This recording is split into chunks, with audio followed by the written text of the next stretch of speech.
A grown man, the ruler of a vast land, is running. He is running hard. His sandals slap the stone floor of the treasury. His cloak catches on the doorframe and tears away from his shoulders. He does not stop. He does not look back at the cloak. He keeps running after a small child. The treasury room is behind him now. It is a plain room. Sacks of coin are stacked along the wall, tied with rough cord. The coins inside are the property of the people. Every dirham counted in, every dirham counted out. That is the rule. That has always been the rule. The child is young. She does not fully understand what she has done. She reached into an open sack and took one coin. One. She put it in her mouth the way small children do with small things. And now, the man who runs this treasury, who runs this entire caliphate, is chasing her down a stone hallway.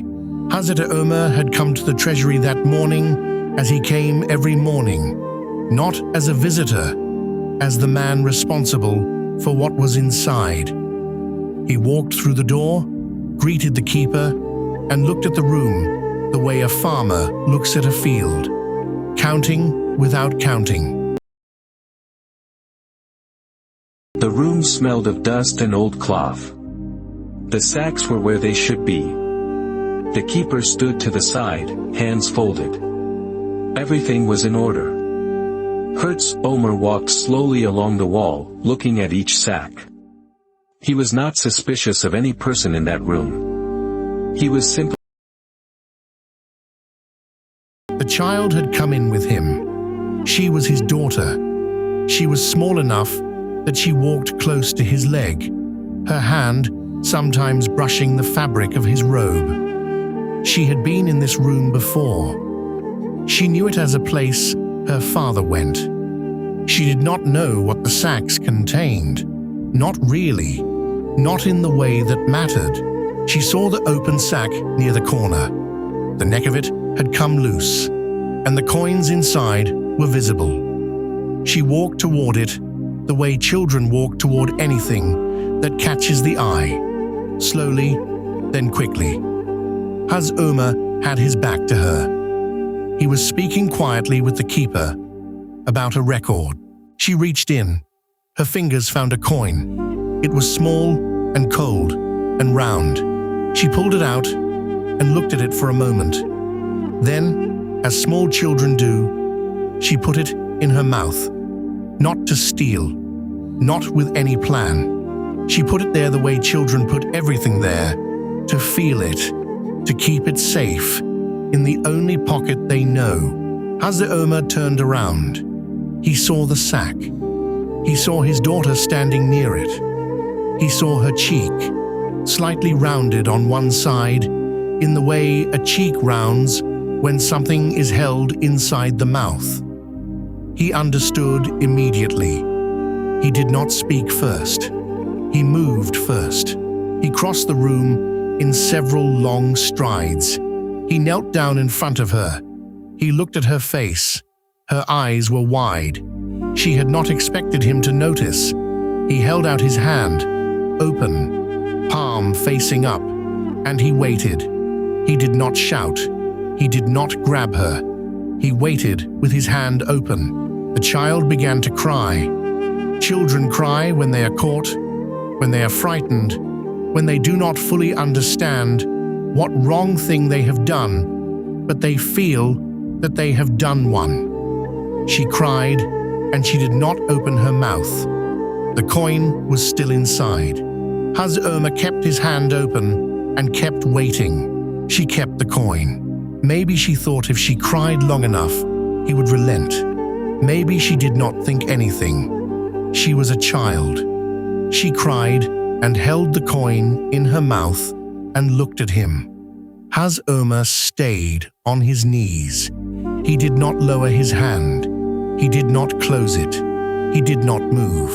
Then she ran. She turned and went through the door before he could rise fully from his knees. He was up in a moment. He went after her.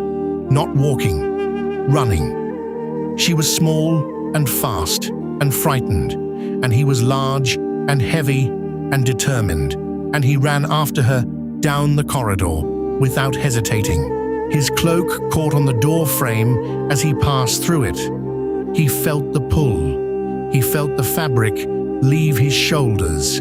He did not stop. He left the cloak hanging there and kept running. The cloak was his. The coin was not. That distinction was very clear to him in that moment. People in the corridor stepped aside. They saw him coming. They saw his face, and they moved. Some of them saw the child ahead of him and understood.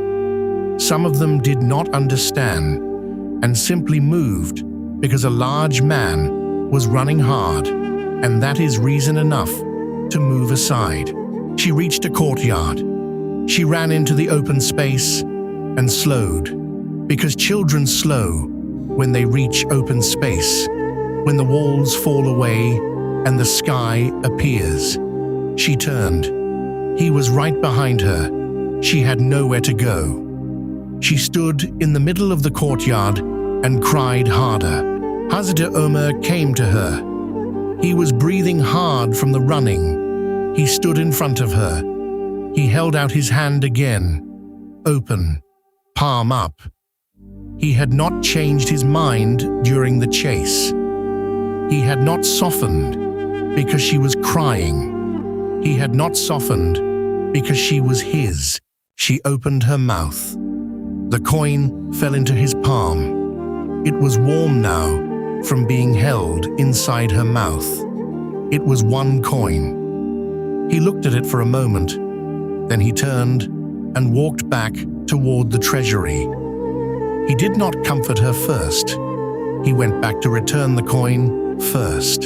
He walked back through the corridor. Someone had moved his cloak from the door frame and laid it over a wooden bench nearby. He passed it. He went into the treasury room. The keeper was still there, standing where he had been standing.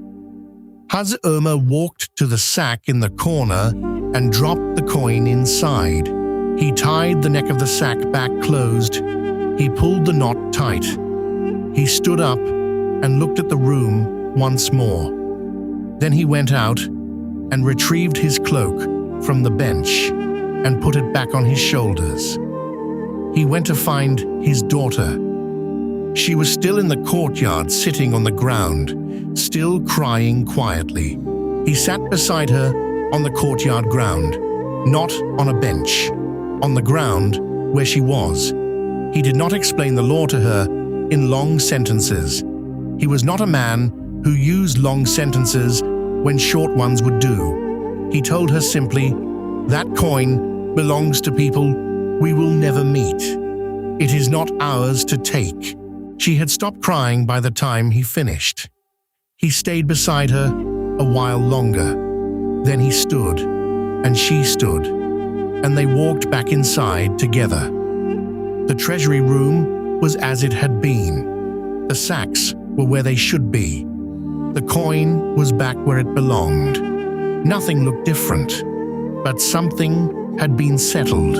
That coin was worth almost nothing by any measure a person would normally use. And yet a man left his cloak on the floor to get it back, not because he was cruel, not because he did not love his child, because the size of the coin was not the point. The principle behind it was the point, and the principle had no exceptions. Think about expense reports. Think about office supplies taken home at the end of a workday. Think about the small things people take from a shared place because the amount is too small to count, or so they tell themselves. The amount has never been the measure. The belonging is the measure. To whom does this thing belong? And think about what your family expects because of your position. A door held open, a favor granted quietly, a rule bent, because you are the one who enforces the rule, and surely That gives you some room. Hazrat Omar's answer to that expectation was a man running hard down a stone corridor after his own daughter for 1 coin. There is no amount small enough to ignore. There is no relation close enough to excuse. Those two things together form a standard that is almost impossible to hold. Most people do not hold it. Hazrat Omar held it that day in a treasury room, chasing a child, losing his cloak, returning 1 coin to a pile of coins that no one was counting. He went home that evening as he went home every evening. No one outside that treasury knew what had happened. There was no record kept of it, no announcement made. The city continued. The market stayed open. The lamps burned through the night. 1 coin was back in 1 sack. That was all. That was enough. The cloak was recovered. The child grew up. The coin stayed where it belonged. And the man who ran that day left behind not a law, not a speech, not a written rule, but a single image, a ruler without his cloak, running hard for something that almost no one else would have bothered.